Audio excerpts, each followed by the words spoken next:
You mentioned the Black Saints. Yeah, that's Who the what. Black Saints? All right, that day they came up there. I was telling you about when Donald took Erskine, Bub, and Cuz. They came up there, and that's what they came up there for, to see if I was gonna hang with them. Cause I remember distinctly, Bub told me they was gonna be called the Black Saints. You know, they was gonna clear up the neighborhood or whatever, you know, and try to make things happen like that. The next thing I know, things was crippin'.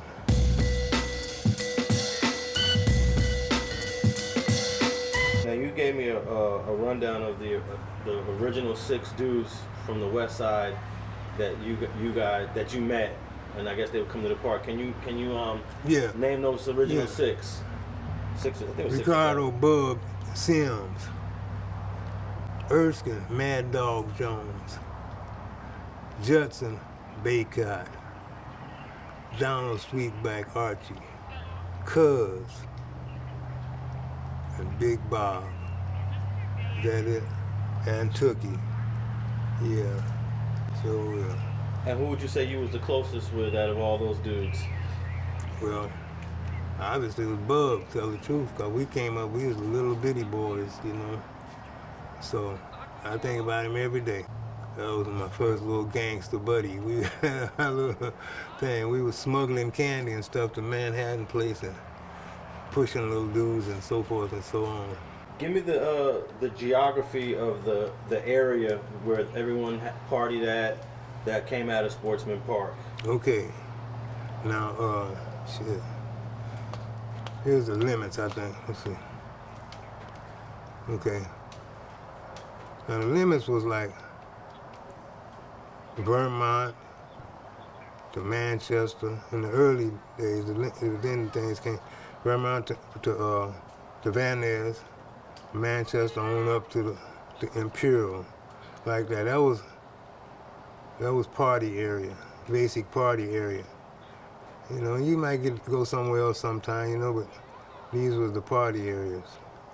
But mostly it was always a party on Budlong in the 90s, always.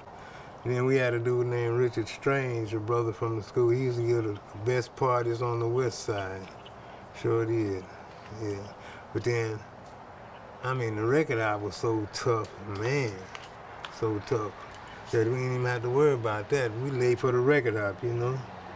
Yeah, we had a special spot to stand in and all that kind of stuff, you know? That, and then we wait for the skating rink on every Wednesday. They come from miles around, females, everything. How crowded would those record hops get? Man, bumper to bumper. Females, females, females. dudes, all over the place, yeah. I mean, like I said, they came from all parts of the city because it was like a concert, basically, because there was always good entertainment there. Music was blasting, aforementioned females, and good entertainment. You know, these would be stars, you know, used to come up there. So would you have to buy tickets? Was there a fee to get in? How did it park work? park boys, and walk on through. Like, but then it'd be $1 or $2 to get in, you know. Well, see, this was back then, man. $1 meant something. But they wasn't really trying to make a whole lot, I don't guess. But I guess the DJ had to get his, yeah. Yeah, that's what it would go to. And so he make $400, $500, $600. I don't know how much he make a night. Now take me back to those years. What would $1 buy you at the store? At the corner store? What could you get with $1? Oh man, you can get 100 bubble gums. you get $1. You can stretch that and get some change back and have a pocket full of candy.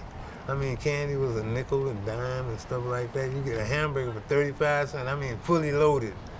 Lettuce, tomatoes, greasy bun. I mean, 35 cents. And McDonald's was selling stuff for 20 cents a thing, I think.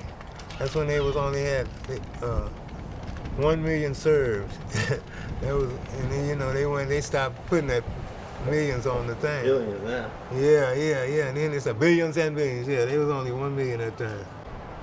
I mean, we knock off money and stuff. And we go all the way up. I tell you where we used to go. We used to go to go-karts and stuff. And I was up on Rosecrans. We get money to go up there, and then we go to ride horses up there on Elphick Stables. Yeah. I remember this dude, this white dude, I forgot his name. He used to run L. Fig Stables. Yeah, he bought this watch from me. He beat me out of this gold watch one time. Give me $5 for it. Yeah. And now I think back, that watch was worth thousands, and he knew it. Yeah. So, were any of your friends interested in horse riding too? Oh yeah, Who yeah. would go horse riding? Oh man, people would go up to Hanson Dam up there, and Griffith Park, and Hanson Dam. They had stables up there. We go riding. Yeah. I remember the last person I rode with was Brent.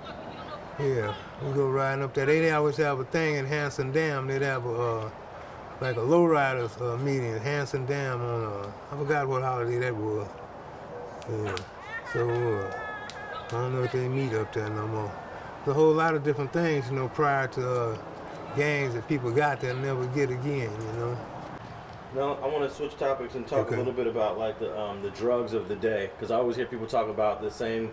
It's either Red Devils, Truanol. Yeah. Red Devils, Truanol. That was something that was pretty prevalent. Yeah, that's what you had to have to get your groove on. Get you some Red Devils and some Silver Satin, and any other good wine you want. Silver Satin if you want to really be a hog, and some Red Devils, and you going off to the races. Truanol, and sometimes they had everything. Then later on came Sherman and Angel Dust. I think Angel Dust came first. Then Sherman came. That was all out. And weed been around forever. Like when Sherman came, it tossed things up. It came at the right time. That helped far as the gangs was concerned. It helped embolden a whole lot of dudes. That and huffing and all that kind of stuff. So at that time, the natural progression of a gang member is to try to outdo the other. So when you get emboldened, it keeps evolving and evolving to what it is today, whatever that might be, sadly. But that's the way that went. How much would these pills cost for? I mean, you get a roll, which is 2 or 3 in a roll or 2 in a roll for $1. Everything was $1. There'd be two to 3 pills of Red Devils or Yellow Jackets or whatever for Pink Ladies for $1. So you take them and you be on, whatever they used to say. When them fighting pills, they just make you fight. Yeah. What did you think when you heard that Tookie went to jail in 1979 for killing 4 people? Man, that was on the streets before the police knew, or whatever. That's what, well, not really. But it was hard. I figured that, I always thought he might beat it or something like that, because that's probably another name-dropping thing, Man, and see, Tookie didn't do a whole lot of stuff, you know what I mean? And I don't know what he did. He said he didn't do it. I don't know what, and so he didn't do it. But all the other things, people didn't do a whole lot back in them days. There'd be some jacks or whatever. But yeah, it was a sad thing. I was thinking maybe he might beat it some kind of way. But I guess they wanted him. Yeah, that's it. That's what I mean. Yeah, the name. Yeah, they wanted him, so they set it up or whatever and took it all away. Now, when you moved over there on what street was it? 94th place. 94. There must have been a lot of white people in that area in 62. Yeah. We had everything in the classroom. We had Japanese, whites, Mexican, and black, almost equal. Well, there was a few more. Well, no, it was about half whites when I first got there. Then to come back the next year, the next semester, it was about 1/4 whites. And then come back the next, and they was gone. Sure was, they was gone. So this is Manhattan Elementary was half white when you first got there. Yeah, close to half white, maybe 1/3. Yeah, it's a lot of little white kids. Yeah. Did you become close with any white kids, or was it segregated? It was segregated. I mean, this is the time, man. Like they was get pushed. I remember this little dude. Remember all the way back. Me, Bub, and Ernie, and Harold, and Bagby. There's this one dude, his name was, I remember everything. His name was Ralph. He was a little white boy, you know, and we used to push him, and he outplayed us. He came back, he went home and made us some cards, you know, the Tigers, this was the name of my game. And he gave them to us so we get up always behind, you know. So that was his pass, and so he got on the way. And then he was gone. That was his little name. So y'all left Ralph alone? Yeah, we left Ralph alone. Yeah, he came back. He was a little businessman. He used to talk like a little New Yorker or something like that. You also mentioned, isn't this like a famous politician that ended up, that came up at a Sportsman Park? He went on into politics? Yeah, I think I read about him. Roddy Wright. Yeah. Rodney Wright. Yeah. You knew him when you guys were young. Yeah. He was always real fast. He was always real fast. He was always. I remember he climbed the greasy pole at Sportsman Park, the greasy pole. He climbed it one time. Yeah. But we just all play baseball and stuff together. So he was a little older. But he came up in the same area, basically, you know. So, like, it was only so many spots, you know what I mean? And too many people. And so anything that happened, everybody was a part of anything that happened, everybody. So. But when Tookie was about to get executed, he came on TV and said some negative things about Took. Yeah, I think I read something about it. Yeah, I think I read something. Yeah, I seen something on the thing. I think. Yeah, I think I don't know. I think they had a squab at a party or something. I heard. Yeah. He must have got beat up. No, he might have ran out of the way. I don't know. I don't know what happened on that. I didn't even hear about it when it happened. I didn't hear about it till it was on that. Till I read it on there.